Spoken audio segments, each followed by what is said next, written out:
Lecture. La chèvre indocile. Au mois de mai, Maître Sylvain ajouta une chèvre à mon troupeau. Il avait acheté pour aider la fermière à nourrir son petit enfant. Cette chèvre était plus difficile à garder que le troupeau tout entier. Il fut cause que mes moutons entrèrent dans un champ d'avoine. Le fermier s'en aperçut et me gronda. Il m'accusait de m'endormir pendant que le troupeau dévastait son champ. J'étais forcée de passer chaque jour près d'un bois de jeunes sapins. En 3 bonds, la chèvre l'atteignait, et pendant que je la cherchais, mes agneaux mangeaient l'avoine. La première fois, j'attendis qu'elle revînt d'elle-même. Je faisais ma voix plus douce pour l'appeler, mais il me fallut aller la chercher. J'entrai dans le bois en mettant ma main devant ma figure pour éviter les piquants. Je la vis presque tout de suite.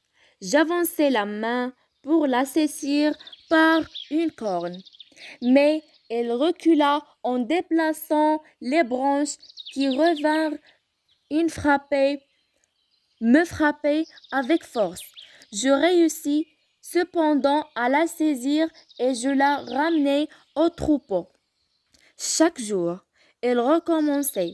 Je poussai mes moutons le plus loin possible de l'avoine et je me lançai à sa poursuite. Lorsque je la forçai à sortir des sapins, elle me regardait longtemps sans bouger les yeux. Un jour, comme je sortais de la sapinière, elle fit un bond de côté en poussant un bêlement de peur. Elle revint sur moi les cornes basses.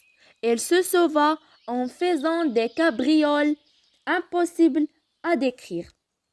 Maître Sylvain me surprit un matin où je me lançai sur elle. Il fut pris d'un fou rire qui me remplit de honte. Quand il fut enfin calmé, il m'interrogea doucement. Je lui racontai les malices de la chèvre.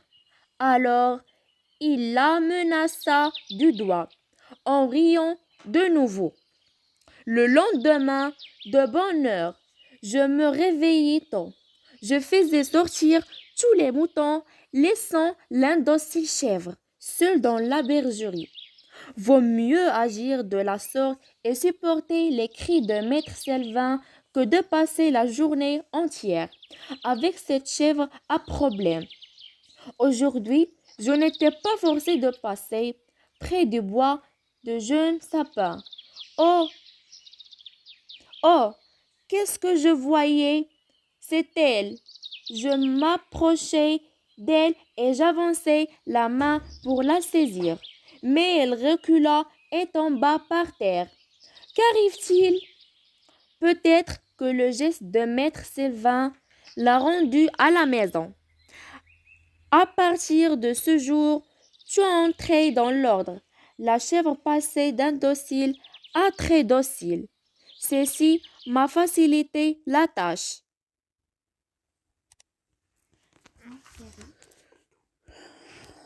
Je comprends du texte la chèvre indocile. 1. Comment appelle-t-on les 2 lignes qui introduisent le texte? Est-ce qu'un chapeau, un titre ou un sous-titre? Les 2 lignes s'appellent un chapeau. 2. Quel est le métier de Maître Sylvain? Donc, le Maître Sylvain est un fermier. 3. Pourquoi Maître Sylvain a-t-il acheté une chèvre? Il a acheté une chèvre pour aider la fermière à nourrir son petit enfant. 4. Pourquoi le fermier gronda-t-il l'enfant? Le fermier gronda l'enfant car les moutons entrèrent dans un champ d'avoine. 5. Pourquoi la chèvre regardait-elle longtemps l'auteur sans bouger les yeux? La chèvre regardait longtemps l'auteur sans bouger les yeux car il l'a forcé à sortir des sapins. 6. Que racontait l'enfant à maître Sylvain? Il lui racontait les malices de la chèvre. 7. Pourquoi l'enfant laissait la chèvre dans la bergerie? L'enfant laisse la chèvre dans la bergerie pour ne pas passer la journée entière avec cette chèvre à problème. 8. Qu'est-ce qui a facilité la tâche à l'enfant? Ce qui facilite la tâche à l'enfant, c'est que la chèvre est passée d'indocile à très docile.